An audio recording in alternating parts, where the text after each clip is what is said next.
أن الرسول صلى الله عليه وسلم عندما وصل إلى عرش الرحمن ليلة المعراج أراد أن يخلع عليه، فناداه رب العزة: لماذا تخلع عليك؟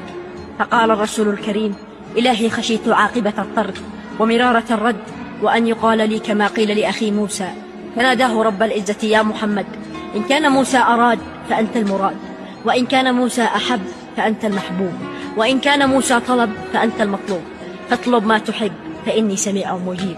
فقال الرسول الكريم: اللهم إني لا أسألك آمنة التي ولدتني، ولا حليمة التي أرضعتني، ولا فاطمة ابنتي، وإنما أسألك أمتي.